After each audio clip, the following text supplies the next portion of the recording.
Então, queria orar contigo, mais uma vez, para que o Senhor, Ele tornasse a nossa mente cativa a Ele, e o nosso coração receptivo à palavra de Deus. Que Deus, Ele possa, nessa noite, fazer algo assim extraordinário na nossa vida, no sentido de nos convencer de algo que Ele quer nos convencer. Às vezes a gente tem uma caminhada, né, na igreja, mas nós estamos numa obra em construção, né? O apóstolo Paulo, ele vai dizendo isso, que aquele que começou a boa obra, ele aperfeiçoará essa obra. Então, só quando vencermos esse templo aqui, né, através da morte ou do arrebatamento da igreja, aí estaremos, né, no ponto que Deus quer que estejamos, próximo dele, realmente, na santidade dele, prontos para ver a face dele. Fora isso, é uma luta constante, diariamente, e o Senhor, dia após dia, vai nos convencer daquilo que precisamos ser convencidos. Que todos os dias o Senhor possa fazer isso na tua vida, irmão, na minha vida. Algo novo, Carlos Alberto novo, a cada dia, para a glória de Deus. Amém? Amém. Senhor, nós bendizemos o teu nome mais uma vez nessa noite. Esse tempo que o Senhor separou para nós, para compartilharmos a tua palavra, ouvirmos do Senhor, uma reunião de homens que precisam realmente serem preparados pelo Senhor para o reino, homens que precisam tomar suas posições de liderança, seja dentro de casa, seja na sua empresa, no trabalho, no ministério. Precisa haver homens posicionados, homens com o caráter de Jesus plenificados em sua vida. Então faz assim conosco, Deus. Prepara o nosso coração para recebermos a tua palavra em nome de Jesus. Amém? Queria que você abrisse comigo a palavra de Deus no primeiro livro de Coríntios. Primeira carta aos Coríntios, capítulo 10. Esse é o nosso ponto de reflexão essa noite. Primeira carta do apóstolo Paulo aos Coríntios, a igreja de Corinto, capítulo 10, a partir do versículo 1. Corinto é fácil de achar, depois é de Romanos, Atos todo mundo já sabe, né? Estudando bem, então, passa Atos, vem Romanos, 1 Coríntios. Quem achou, diga achei, vamos lá. Pois não quero, irmãos, que sejais ignorantes, que nossos pais estiveram todos debaixo da nuvem, e todos atravessaram pelo mar, e todos foram batizados em Moisés, na nuvem e no mar, e todos comeram o mesmo alimento espiritual, e todos beberam a mesma bebida espiritual, pois bebiam da bebida espiritual que os seguia, e a pedra era Cristo. Mas Deus não se agradou de todos, pelo que muitos caíram no deserto. Estas coisas foram feitas como exemplo, para não sermos cobiçosos das coisas más, ou como eles também cobiçaram. E não vos torneis idólatras, como alguns deles, como está escrito: o povo assentou-se a comer e a beber, e levantou-se para dançar. E não nos prostituamos, como alguns deles fizeram, e caíram num só dia 23.000. E não tentemos o Senhor, como alguns deles tentaram, e pelas serpentes pereceram. E não murmureis, assim como alguns deles murmuraram e pereceram pelo destruidor. Então, Corinto ficava numa cidade, numa posição muito privilegiada, entre dois grandes golfos, né, no meio de mares importantes, e isso garantiu a prosperidade comercial daquela cidade, porque tornou-se um grande centro de navegação. Não havia navegação, não havia aviação, né? Então o meio mar, as estradas também não eram das melhores. E ainda assim havia períodos em que não havia terras contíguas, então a navegação era o grande achado, né? Quem era grande comerciante precisava dos mares. Isso, a cidade de Corinto poderia nos remeter né, o porto ali de Corinto, há situações ou há localizações muito comuns para nós que moramos numa cidade próxima à beira-mar, que é o Rio de Janeiro. Tem também o Porto de Santos. Então, quem esteve ali algum dia pela Praça Mauá, imagina do que eu estou falando, o que a cidade vivia. Cidade de Porto, muita gente chegando, muito dinheiro rolando. O que a gente tem hoje ali na Praça Mauá? Todo mundo já passou por ali e sabe como é a história. Muita prostituição, muita droga, jogatina, casas de prostituição à vontade. Corinto não era diferente, porque na verdade esse assunto de prostituição, de idolatria, de compra de sexo, não é de agora, né? Aliás, há quem diga que seja a profissão mais antiga. Então, acontecia assim ali em Corinto. A população de Corinto era composta de gregos e romanos, mas também de muitas raças orientais. Vinha muita gente, exatamente por ser uma região próspera. Orientais, incluía-se aí também a raça judia. Chegou até a ter uma sinagoga, tinha sinagoga naquele lugar, de tão grande e de tanta gente, e com isso uma mistura de religiões, porque o judeu tinha sinagoga, quem era pagão tinha lá o seu templo pagão, que adorava ao Deus tal, erguia um templo ao Deus tal, e havia aquela miscigenação. Dentre todas as raças, os hábitos e pensamentos gregos dominaram. A gente conhece um pouco de como era o pensamento grego, liberal em relação às suas ideias, liberal, corpo é apenas instrumento, muita filosofia, aliás, toda a base filosófica que nós temos hoje, né, ou a maior parte, vem da cultura grega. O helenismo, ele durante o Império Romano, ele expandiu-se, que era, desculpa gente, eu estou um pouquinho afônico, que era pegar da cultura grega e inseri-la dentro de todas as culturas. O judaísmo sofreu isso nos dias de Jesus. Jesus nasce nesse contexto, e isso vai se aperfeiçoando em Paulo. Então os pensamentos gregos dominaram. E Paulo, quando ele escreve a igreja de Corinto, ele deixa isso bem claro. Tinha um detalhe: se lá em Atenas o pensamento grego ele servia para edificar, né? Ele servia para construir pensamentos filosóficos, que ia gerar educação, que ia gerar boa postura. Lá em Corinto, esse intelecto grego não era dedicado à ciência, à eloquência ou à literatura, mas era dado o quê? A luxúria, era a banda podre da cultura grega que imperava ali em Corinto. A parte da luxúria, a parte aberta, afeminada. Gregos e latinos, sírios, asiáticos, egípcios, judeus, compravam e vendiam, trabalhavam e folgavam, brigavam, se divertiam, enfim, a cidade ela rodava assim, muito trabalho, mas também dentro dessa cultura, nas cidades, nos seus portos, e como em nenhuma outra parte da Grécia tinha sido antes. Sabe qual era o edifício de maior destaque na cidade, naqueles dias em que a igreja de Corinto fundou-se? Era um templo à deusa Vênus, erigido em sua acrópole e colocado no alto, acima da cidade, como representação do gosto e do caráter dos coríntios.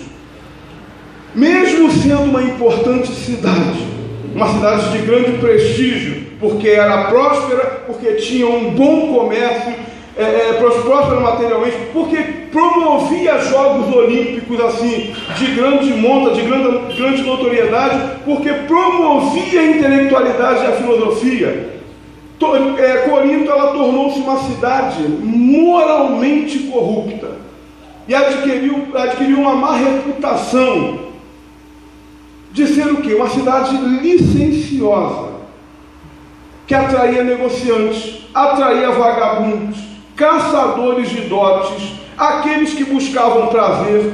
Era um lugar de imoralidade excepcional, onde havia estímulos, né, a se cultuar a Afrodite. E diga-se de passagem, nesse culto de adoração a essa deusa Afrodite, havia milhares fala-se em milhares de prostitutas, como ritual do culto.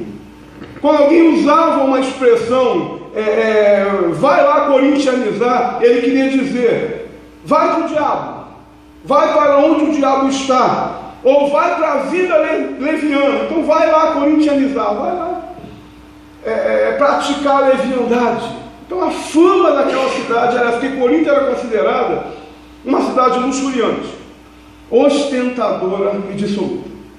Um escritor ele descreve a população nas seguintes palavras: a gentalha do mundo estava lá em Corinto. Canalhas que... Olha, gente, isso aqui é um cronista da época, a gente está falando de 2000 e tantos anos atrás. 2000 alguma coisa. A gentalha do mundo estava lá. Canalhas que achavam a vida desconfortável em suas próprias cidades dirigiam-se a Corinto. O povo agitado era notoriamente mais imoral do que qualquer outro do Império Romano.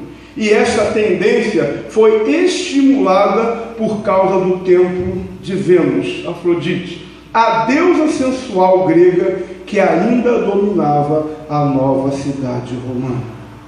Os seus habitantes eram pronunciadamente propensos a fazer os seus desejos, fossem de que espécie fossem. Nesse local, descrito com tanta devassidão, ali nasce uma igreja.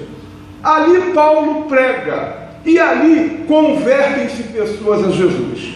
O cristianismo em Corinto, ele entra em contato com aquela arte, com aquele poderio, aquele culto de prazer à vida, com tudo que foi adaptado para nutrir os hábitos da volúpia, com tudo que era refinado ou indecente, que poderia trazer prazeres aos sentidos.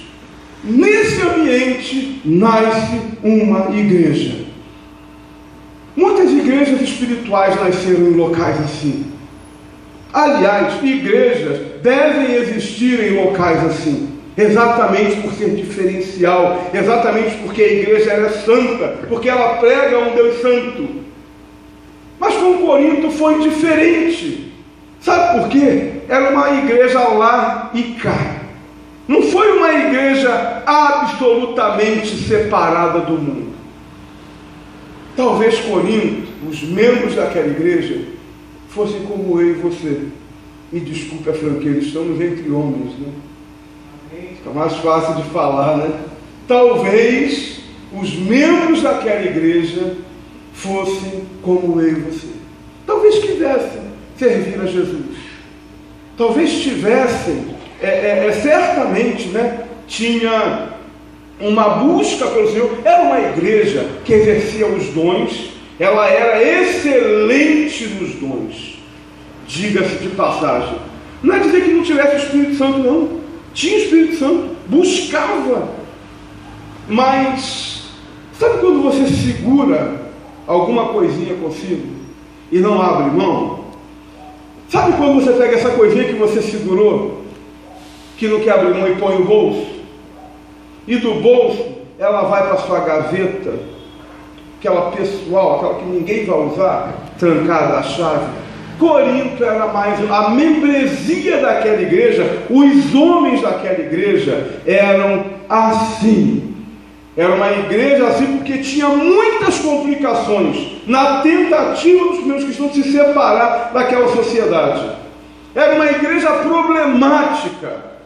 E quando Paulo escreve a ela, ele expressa essa séria preocupação com aquela membresia, e ele é levado a denunciar os pecados que haviam corrompido a igreja de Corinto, e quase havia anulado o direito daquela igreja de se intitular cristão. Paulo se preocupou com aquilo, e ele desenha um retrato minucioso. Você viu o texto que nós lemos acima, no capítulo 10, ele desenha um retrato da igreja, do estado espiritual dos coríntios cristãos, e os faz relembrar um detalhe. Olha só, coríntios, lá em Israel,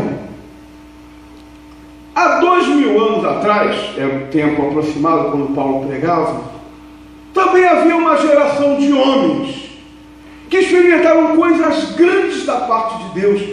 Homens que viram o mar vermelho se abrir. Gente, é quase enxergar isso a olhos humanos. Sim, uma Baía da Guanabara abrindo, um Oceano Atlântico abrindo. É difícil para a gente mensurar isso. Homens que viveram experiências tremendas com Deus,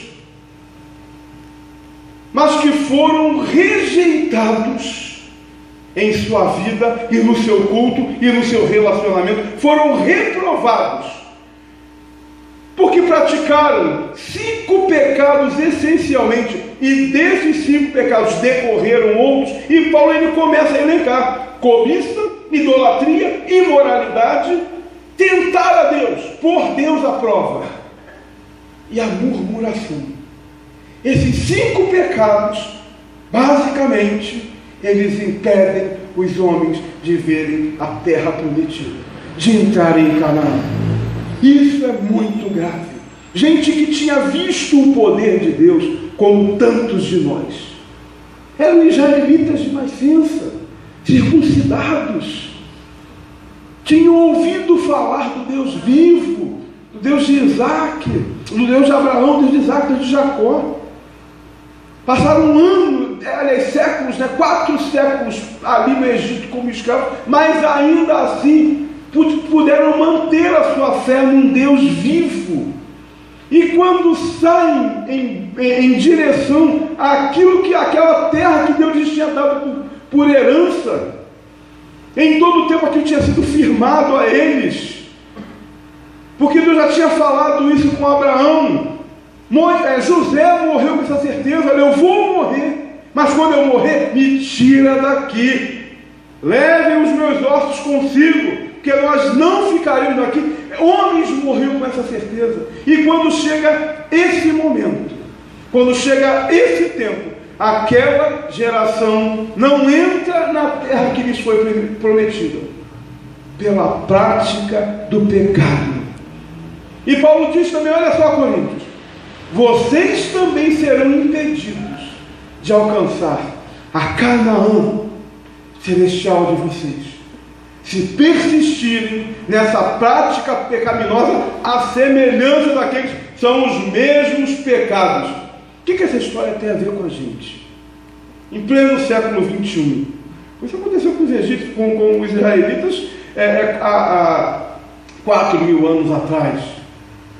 Paulo narra essa história há 2.000 e poucos anos atrás. O que isso tem a ver com a gente?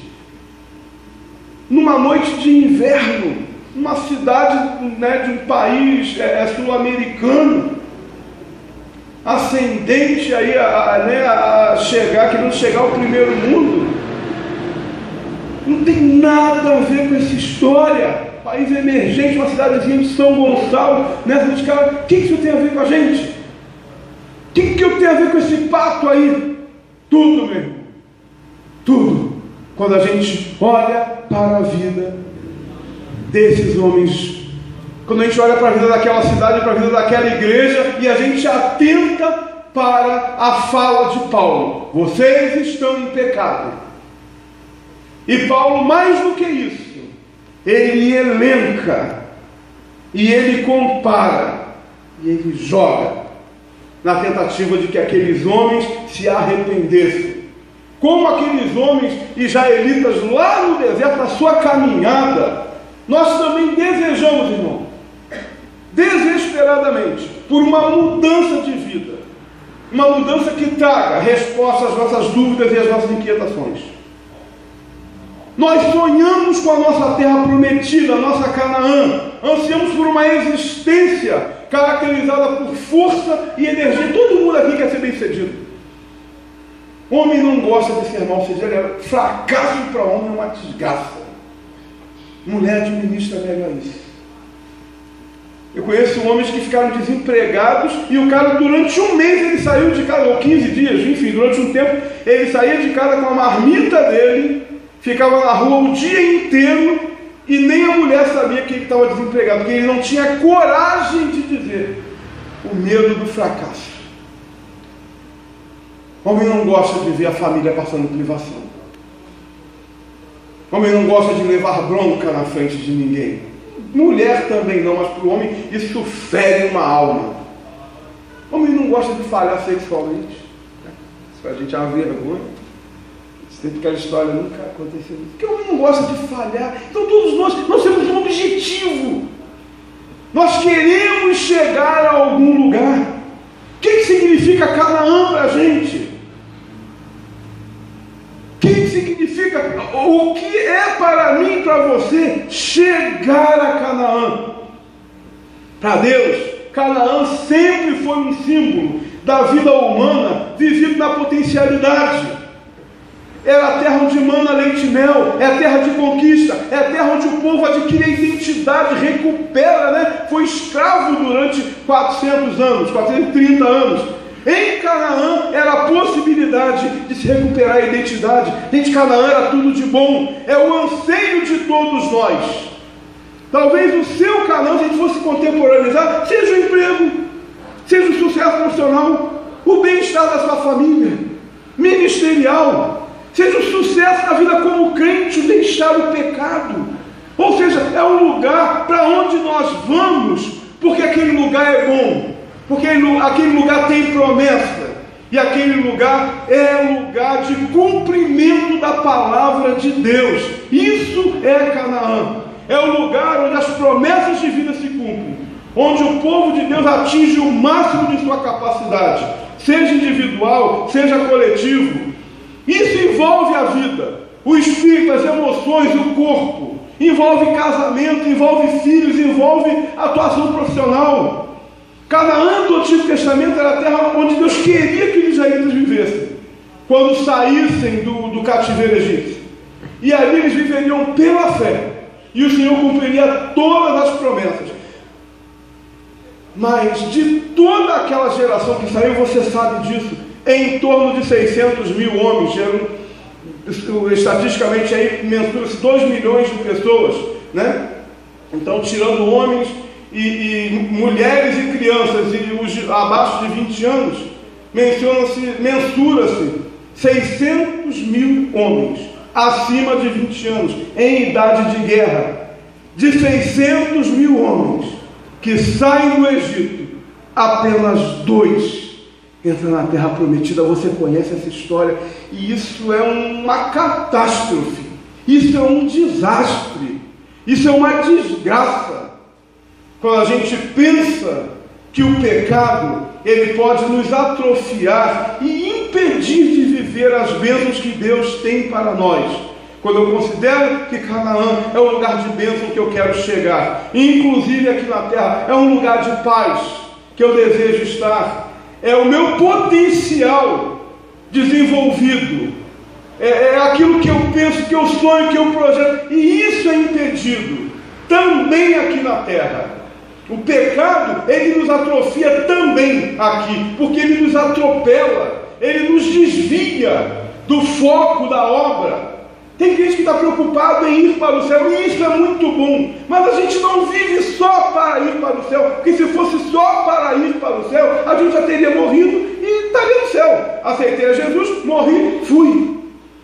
Então existem propósitos para nós aqui, enquanto pessoas, para edificar o reino, para pregar o nome de Jesus, para termos sucesso em nossa vida. Sim, teremos aflições, mas temos sucesso, temos projetos de vidas que todo mundo tem aqui. De um é terminar a casa, de outro é comprar o carro, de outro é fazer a casa própria, de outro é formar filho, de um é a viagem, de um é formar, enfim, todo mundo tem um potencial aqui, e isso é impedido pelo pecado. Então, quando eu não peco, né, ou eu evito o pecado, essa única e exclusiva preocupação de ir para o céu, você pode estar dizendo o seguinte, que a bondade e a misericórdia vão seguir todos os dias da tua vida. Então, Deus vai te salvar. Porque na hora da morte, inclusive, você pode ser salvo. Se toda a questão é essa, peque à vontade. E na hora de morrer, você se arrepende, se você tiver tempo para isso. Mas nós temos um objetivo muito maior, meu irmão, que é, enquanto estivermos nesta terra, fazemos diferença nesse mundo, sermos uma igreja poderosa e uma geração de homens poderosos que se levanta para restaurar essa terra em o nome de Jesus. Amém? Amém. Então nosso objetivo é chegar ao céu. Mas até chegar, a gente está aqui. E enquanto eu estiver aqui, eu quero o potencial de Deus para mim. E eu não quero trazer impedimentos com as minhas próprias mãos. Eu não quero ficar dando volta num deserto durante 40 anos, quando em alguns dias eu poderia chegar lá. E nem assim chegar. Então por isso que a santidade é requerida de nós. Essas 5 razões impediram os homens de entrarem na terra prometida. Mas Deus deseja que a gente tenha essa existência, tipo caminho em direção à terra de Canaã, nos seus negócios, meu irmão, no seu casamento, no seu relacionamento com os seus filhos, nos seus estudos. A gente é obrigado a reconhecer que não tem. A gente é obrigado a reconhecer que, como igreja de Cristo Jesus, nós, gênero masculinos, temos ido muito mal. Que nossas esposas, mães e filhas, às vezes são mais bem-sucedidas que a gente. Na sua relação com Deus. Que a gente dá a volta demais. Que a gente atrofia demais. Que a gente não tem conseguido atingir a esse potencial. Por quê? Porque esses pecados estão com a gente. Então, o primeiro pecado, e eu queria que você falasse comigo, que impediu o povo de Israel de entrar na terra prometida, que surtia efeito e neutralizava a igreja de Corinto, e que hoje, em pleno século XXI, neutraliza a muitos homens. Primeiro pecado, cobiça. Fala aí comigo, cobiça. Primeiro pecado, cobiça. É o mau desejo, é a concupiscência que é gerada dentro de nós. Mas vem me perguntar assim, mas a cobiça boa não tem problema. Não tem cobiça boa, né? Não tem. Tem desejo bom. Desejo bom, então eu posso desejar isso, aquilo e aquilo outro. A cobiça, ela nunca é boa, ela vem sempre no sentido negativo. Então, literalmente, traduzindo aí do grego, não devemos deixar, tornar-nos desejosos de. E aí tem uma variação. Aí tem um montão de implicação, uma lista infinita que pode estender-se a algo até que é lícito. Eu posso cobiçar até aquilo que é lícito, mas que não me convém. Aquilo que não é pecaminoso pode ser objeto de cobiça. E pode transformar-se num pecado, porque é um desejo mal canalizado, é um desejo mal orientado. No geral, significa o anelo por prazeres proibidos. A cobiça é essa busca constante da satisfação do nosso ego, à custa de Deus, creiam os senhores, e à custa de outro.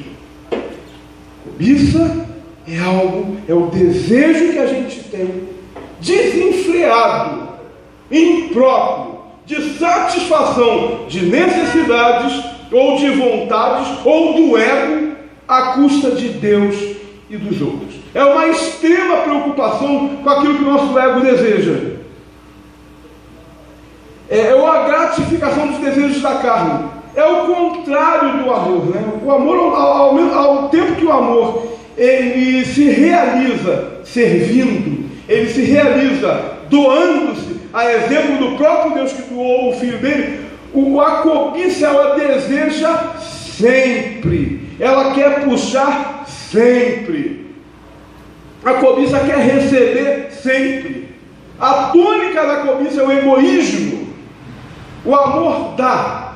A cobiça estende a mão e pega. A diferença entre os dois é a direção que cada um segue. O que os israelitas cobiçaram? Aquilo que tinha ficado para trás. Havia de Deus a promessa e a direção, vai para cá. Os caras queriam voltar para lá. Pô, lá eu tinha pepino, lá eu tinha cebola, lá eu tinha carne, lá eu tinha... Era escravo, apanhava, não tinha possibilidade nenhuma nenhuma projeção de futuro, ninguém ali ia ser um estadista, os caras não tinham nem identidade, era o Zé Povinho. Mas cobiçaram aquilo que estava lá atrás, que não era para eles, quando Deus tinha algo mais à frente. E eles trazem isso, né? Lembravam-se do que tinham e consideravam aquilo como um conforto físico, como um luxo comparado ao que sofriam no deserto. Mas estavam numa caminhada. Vale aí o princípio do contentamento. Meu irmão, às vezes você não tem muita coisa, mas o que você tem é teu, conquistado com o teu esforço. Às vezes você não tem uma bela casa, mas ela é tua, está em construção. Quer ver uma coisa que eu acho próximo, cara? Eu gosto, a gente quase não vê, a indústria da construção está muito evoluída. Mas antigamente você via aquelas casas sendo erguidas, né, de tijolo. Às vezes você estava numa casa, estava com a guarda ainda, né, o cara entrava para ali, só embolsado. Mas caramba, tinha um cheiro de prosperidade ali dentro. Porque mês após mês o cara trabalhava, recebia esse mês eu compro cimento. Mês que vem eu compro todo o piso. No outro mês, caramba, o cara estava prosperando. Mas tem gente que não acha contentamento nisso. Ele foca no que o outro tem. É o que o outro tem, cada um vai ter dentro das suas possibilidades. Quer mais, trabalha mais. Não tem outra forma, então receba uma bela herança. Ou joga na loteria. Aí, filho, não há outra possibilidade de você ter, se você não trabalha muito, via de regra. Então, irmão, seja contente com o que tem. Olhe para o que você tem. Israel tinha o deserto. Aqueles homens tinham o deserto. Mas o deserto não era o lugar deles definitivo. O deserto era um lugar de transição. Havia uma terra prometida onde manava leite e mel. Um lugar onde eles seriam nomeados nação de Israel, povo, território com leite, armamento bélico. Os caras sabiam disso, mas preferiam o que havia ficado para trás. Fisicamente seguia para Canaã, mas o coração estava lá no Egito. Era como se dissessem a Deus: tudo bem, o Senhor tem a liberdade e a terra prometida, mas ela me custa esforço, e eu prefiro a comodidade da escravidão. Qual era a semelhança dos israelitas com os coríntios? Para os coríntios, ali, os prazeres passados no paganismo, e Paulo denuncia isso. A festa naqueles tempos pagãos, eles tinham cultos caretas, eles tinham culto que não tinha imagem, eles tinham culto onde não tinha instrumento, eles tinham culto onde era o louvor e a pregação da palavra, mas tinha uma palavra verdadeira, tinha um encontro com o Deus vivo. Mas eles cobiçavam, estavam dentro da igreja exercendo o dom, mas dentro do coração existia o desejo daquilo que não lhes era próprio por herança. Como é que eu cobiço, Carlos? Quando eu desejo aquilo que Deus não tem para mim, aquilo que não é meu, aquilo que não me é legítimo. Quantos casados tem aqui? Grande maioria, né? É melhor perguntar aos solteiros, tá? É a sua mulher. É a sua mulher. E aí você vai entender tudo. É para ela que você vai olhar. É para ela que você vai canalizar a sua atenção, o seu amor. Qualquer outra possibilidade de relação é pecaminosa, é cobiçosa, é defraudatória e não é de Deus. Às vezes o seu filho não é aquilo que você desejava para ele. Ele não vai seguir o caminho que você havia estabelecido para ele, dentro dos seus sonhos e devaneios, mas é o seu filho, é a sua filha. Pô, mas ela envergonhou, ela engravidou, mas é a sua filha. E é com ela que os milagres vão acontecer. É com ela que vai passar o deserto. É nesse emprego que você às vezes odeia tanto, e que desfaz tanto, e que falta tanto, que trabalha com tanta má vontade, meu irmão. Ele pode ser a escada, o degrau para algo melhor. É com esse pouco dinheiro que você vai pagar aquele curso, vai entrar para a faculdade. Enfim, ele é o princípio do milagre de Deus para a tua vida. Contentamento. Entender que existe graça de Deus para nós, existe provisão de Deus para nós, e que a gente não precisa cobiçar, a gente não vai precisar dar a volta, a gente não vai precisar trair, a gente não vai precisar mentir, e muito menos voltar aos propósitos de Deus, negando os propósitos de Deus naquilo que Ele tem para nós. Idolatria. Essa palavra indica literalmente adoração a um ídolo, e Paulo ele fala sobre isso. A maldade da idolatria qual é, meu irmão? Ela consiste no fato de que furta a Deus a sua legítima posição de Senhor e ente único, merecedor de adoração. A idolatria tira de Deus como ente único em toda e qualquer existência, a legítima posição de Senhor. E automaticamente, quando eu nego a Deus esse senhorio, essa posição absoluta na minha vida, eu vou dar a outro ou a outra coisa, a um ser ou uma outra coisa. A palavra de Deus diz lá em Apocalipse que os idólatras merecerão o lago de fogo e de juízo. Quando Paulo ele cita a idolatria, refere-se aos israelitas.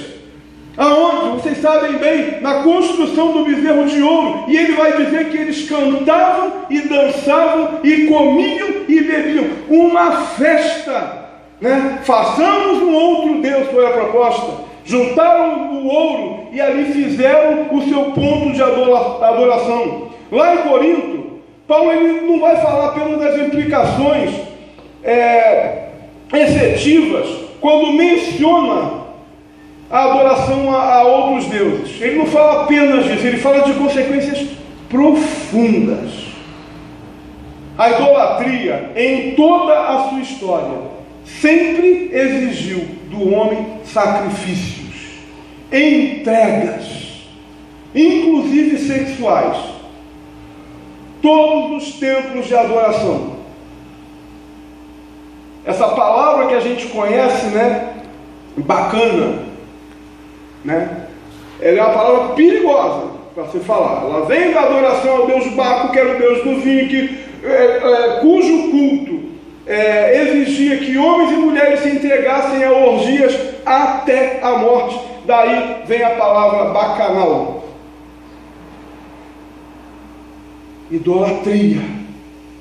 Sempre teremos na idolatria culto de adoração a um Deus. Agora, o que é idolatria? Você vai falar, eu nunca adorei a nenhum Deus. Inclusive eu nasci na igreja. Conceitos de idolatria é o que tira o lugar de adoração de Deus. Objetivamente é um culto com imagens, com pornografia, com sexo. Mas pode ser o meu trabalho também. Tem gente que deixa de adorar a Deus pelo trabalho. Tem gente que vai deixar de adorar a Deus por um montão de coisas, inclusive ministros do Evangelho em prol dos seus ministérios. Inclusive gente que briga o tempo todo, onde Deus está bem afastado e os templos e as instituições estão sendo erguidos.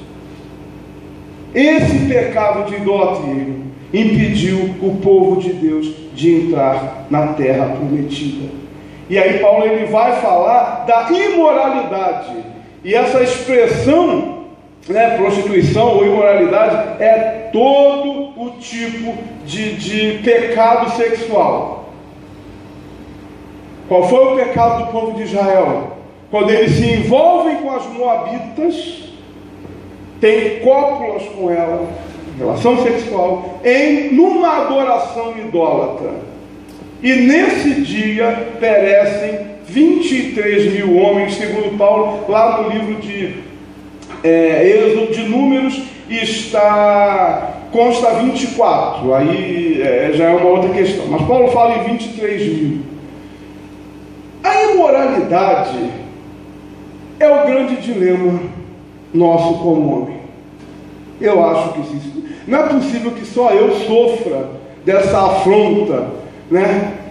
Acho que o grande dilema, que o apelo sexual é grande, e todo mundo vai pensar. Eu poderia dizer aqui, estatisticamente, que uma ou duas pessoas aqui nunca acessaram pornografia na vida, quando muito, né, dentre os que estão aqui, a grande maioria de nós tem a mente poluída, boa parte já adulterou mesmo, né, na prática, grande parte não teve coragem de adulterar, mas pratica masturbação, pensando em outras mulheres. Grande outra parte tem relação com as suas esposas, pensando em outras mulheres.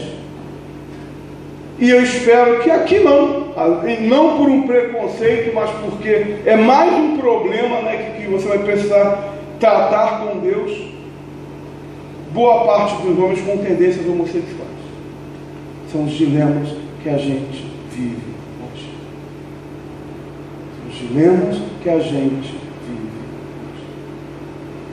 Talvez você esteja enquadrado dentro de eu estou pelo menos umas 3 aí, e não é a última não. Bem claro. Mas, gente, não há, eu tenho entendido isso, graças a Deus.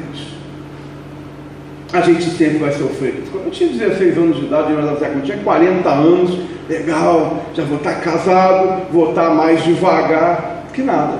Você chega aos 40, eu estou convencido que quando eu chegar aos 60, talvez eu chegue pior, uma mente muito fértil. E eu já ouvi, paz, meus senhores, homens de 70 e 80 anos, dizendo que sofrem de apelos sexuais. Que se vacilarem, procuram pornografia. Se vacilarem, vão para uma casinha de tolerância dessas. Porque é um conflito. Como a gente vence? Não há uma receita, a não ser vivendo de coisas espirituais, andando em espírito, para não cumprir a concupiscência da carne.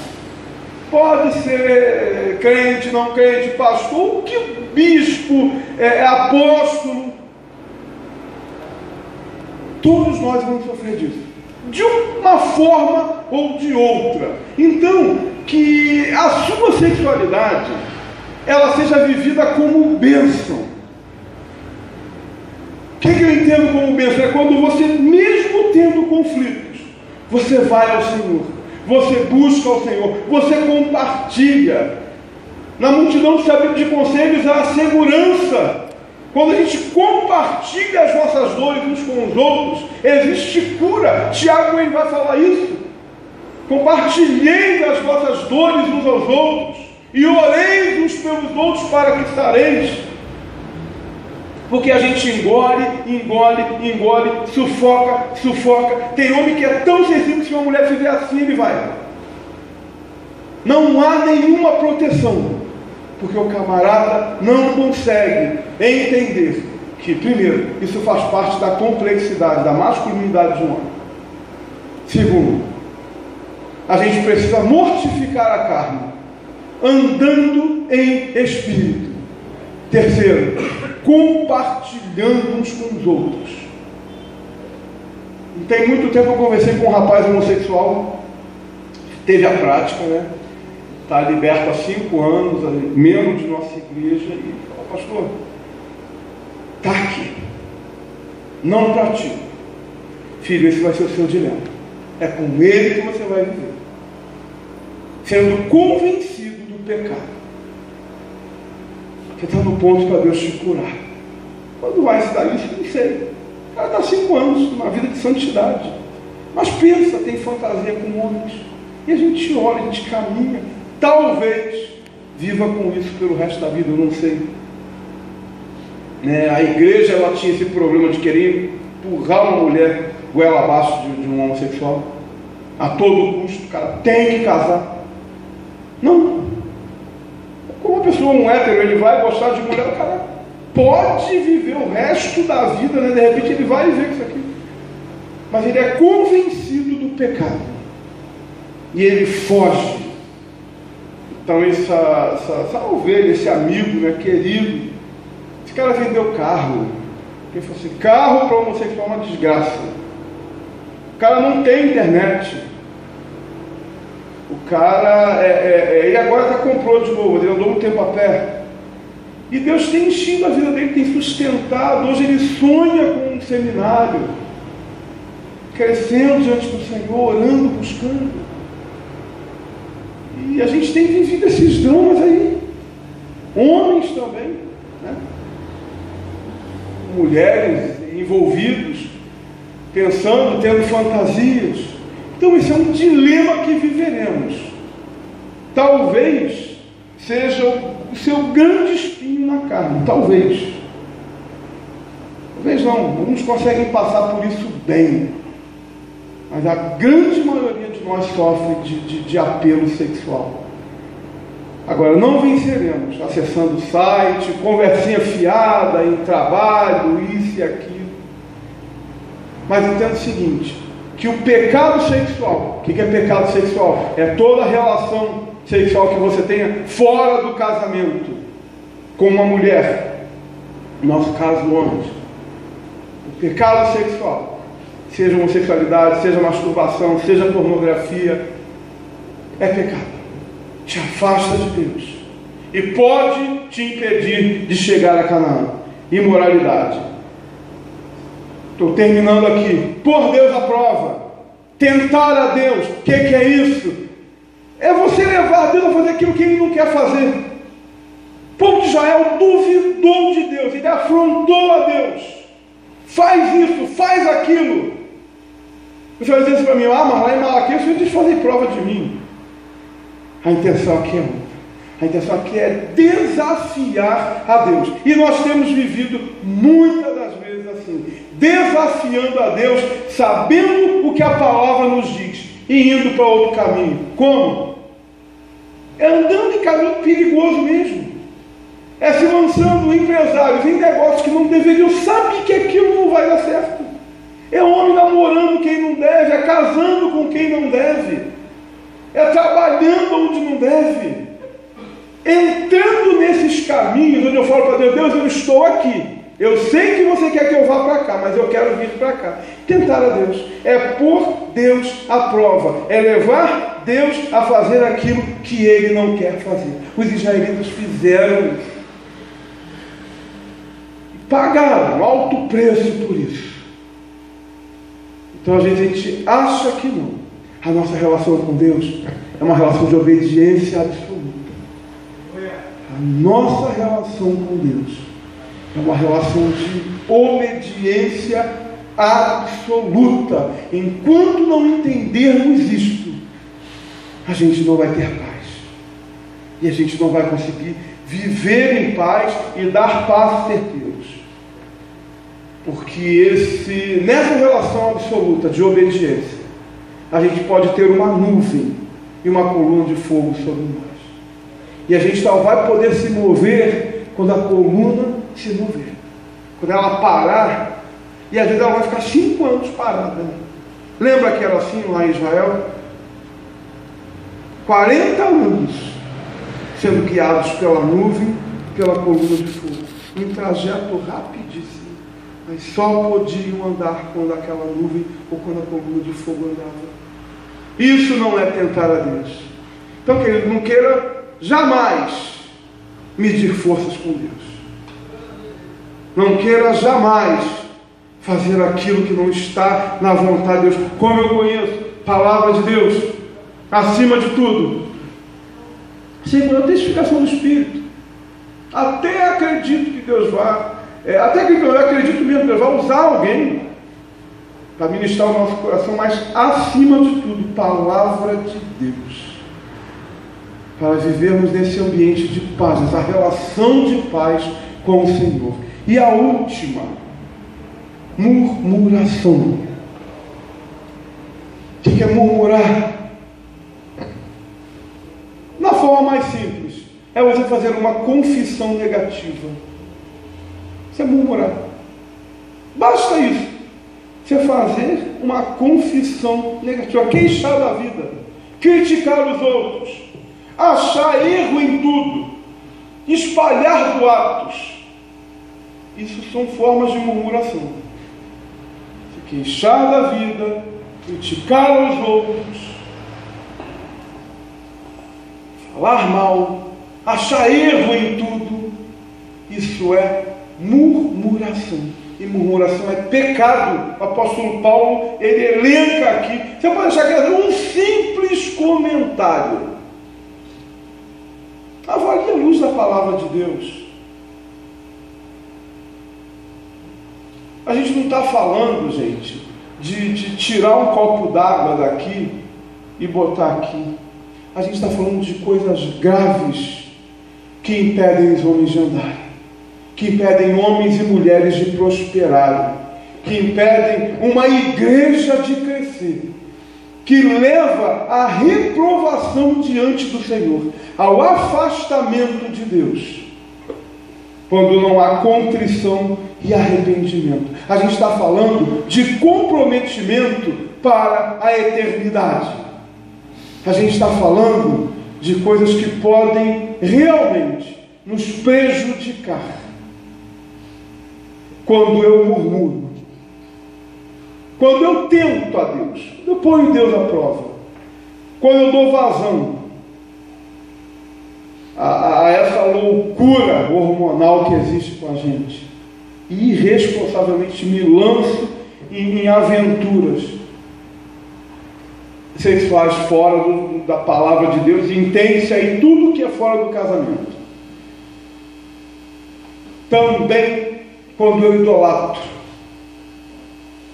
E por fim, quando eu, segundo o apóstolo Paulo, cobiço, desejo para a minha vida aquilo que não é meu. A nossa oração nessa noite é que você reflita essa palavra do apóstolo Paulo para a tua vida. Com seriedade.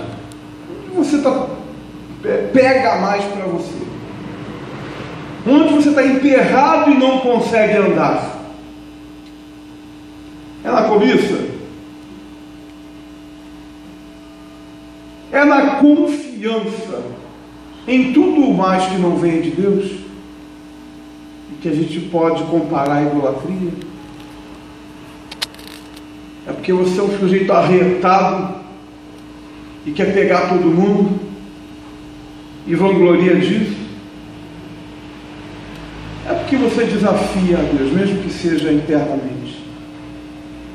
Ou só porque você faz um pequeno comentário que a Bíblia vai chamar de murmuração, pequeno comentário maldoso, né, sobre alguém, e que a Bíblia chama de murmuração?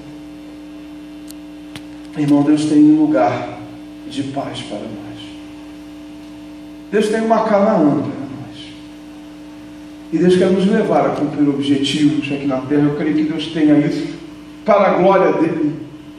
Porque nós vivemos pela fé, e a vida que vivemos, ela é vivida no Filho de Deus. A nossa vida, ela não é mais nossa. Então, tudo que fazemos é para a glória do Senhor. E por que não vivemos o que a palavra de Deus diz que vamos viver? Uma vida de homens poderosos, que vai influenciar. Eu digo essa nação, mas talvez você não vá para fora, né? Talvez você não saia nem daqui de São Gonçalo. Porque São Gonçalo vai ser o seu lugar de influência. Se você vive aqui em São Gonçalo, é aqui que você vai fazer toda a diferença perante todo mundo que você passar. Por que a gente não vive isso? causa de pecados para os quais não atentamos. Porque existe um lugar de comodismo. Porque a gente está bem, mesmo com o pecado. Como Israel ficou durante 400 anos, ele nem percebia que era escravo. Porque a nossa preocupação é só essa: eu estou bem, eu estou comendo, eu estou vestindo, eu estou bem, de saúde. E a gente não percebe que peca e que esse pecado tem atrofiado a gente. Queria que você orasse nessa noite e que o Espírito Santo ele ministrasse ao teu coração, se você pudesse tirar aí essa máscara com Deus, falar: olha, Senhor, eu tenho realmente pecado nessa área, ou na outra, ou em todas. Eu não sei isso aí. Eu peço ao Espírito Santo que ministre o teu coração. E mais do que identificar, né? Além de identificar, que você possa se arrepender. E nesse contexto de arrependimento, você fala: olha, Deus, eu quero voltar a estágios de vida anteriores a isso, quando realmente isso me fazia diferença. E quando você possa pedir a Deus tira de mim essa anestesia espiritual.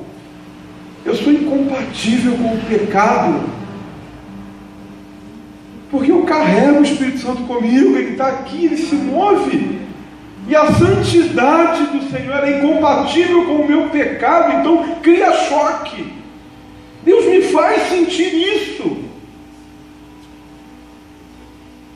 Se esse choque está pequeno, aumenta para 220, mas me incomoda, me tira desse lugar de comodismo, me tira do Egito e me tira também do deserto. Me leva para Canaã que o Senhor tem para mim, que é a plenitude de uma vida poderosa em Jesus, que é a existência de um homem que impõe mãos, de um homem que profere palavras, de um homem que identifica pecado dentro de casa, de um homem que tem palavra de autoridade com filho, com filha, de um homem que bloqueia o pecado dentro de casa, assim, denuncia o pecado, porque identifica, de um homem que sonha com coisas do reino. Queria que você orasse uns minutos sobre isso antes de nós orarmos aqui, e levasse diante do Senhor.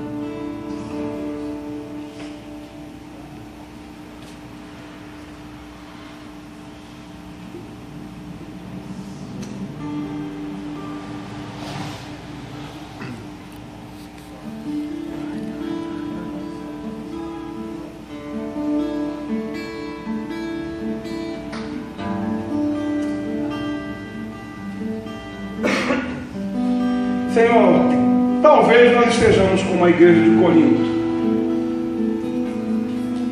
se achando que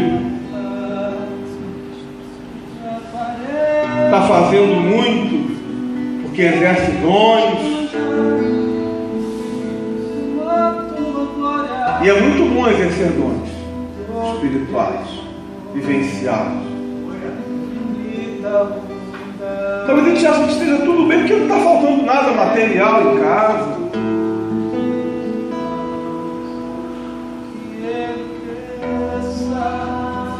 Mas a tua palavra diz que a vereda do justo é como luz da aurora, que vai brilhando mais e mais até ser dia perfeito. Então nenhum lugar é bom demais enquanto nós estivermos absolutamente rendidos ao Senhor. E nenhum lugar é bom demais, Deus, quando a gente se olha no espelho e diz: está bom. Nenhum lugar é bom demais quando a gente se acha forte. Nenhum lugar é bom demais quando nós estamos quebrantados diante da presença de Jesus. Então que nessa noite nesse momento, Senhor, venha e nos leve a esse lugar de reconciliação. Nós lembremos de João falando: olha, levanta de onde caíste, retorne ao primeiro amor, para que sejamos levantados como uma geração de homens poderosos para a glória do reino de Deus. Homens que não vão, Senhor, desejar aquilo que não é deles, mas terão em si o contentamento, a alegria, a plenitude de dias. E mesmo quando identificarem que aquilo não está bom, caminharão na tua direção para o melhor. Homens que não trocarão a glória de Jesus, a presença de Jesus, por cargos, por posições, por nada que afaste. Não que não haja intermediário entre nós, a não ser Jesus Cristo, na sua excelência e glória. Que o Senhor nos ajude a desmascarar e a destronar os deuses que por acaso venhamos a erguer, os altares da nossa vida.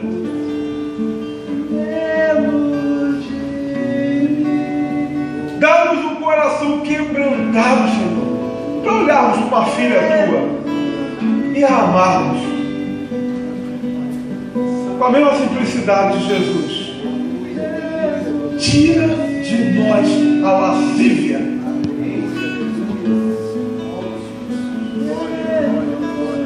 Tira de nós a lascívia. Dá-nos a piedade.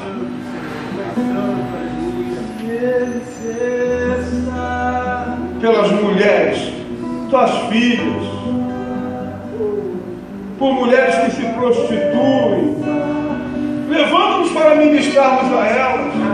Quem sabe sermos como um pai que elas nunca tiveram, como um amigo que ajuda. Senhor, tira de nós a lascívia, tira de nós a pornografia. Liberta os homens da tua casa, Pai,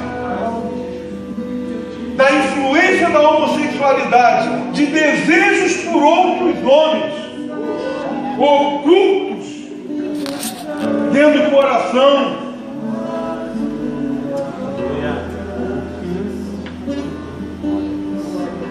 Liberta do vício do sexo solitário, que deixa uma mulher na cama e vai para o banheiro se realizar.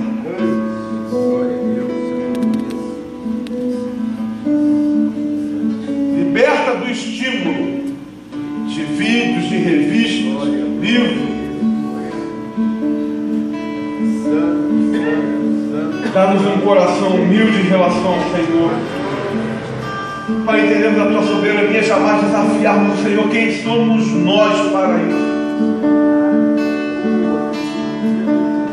Que possamos ouvir o conselho de Pedro: humilhai-vos diante da potente mão de Deus, para sermos exaltados pelo Senhor. Livra-nos também da língua maledicente, do olhar malicioso, que destrói, que incendeia uma floresta. Glória a Deus. E toca nos nossos lábios como o Senhor um dia tocou nos de Isaías, purificando-nos, para que saia de nós a murmuração. E que ao sermos convencidos disso, Pai, prossigamos para o alvo, que é Jesus, por todos os dias de nossa vida. Que nossa carne seja mortificada, para que o Senhor cresça e nós venhamos a diminuir, para a glória do nome de Jesus. Em nome de Jesus. Amém. Amém.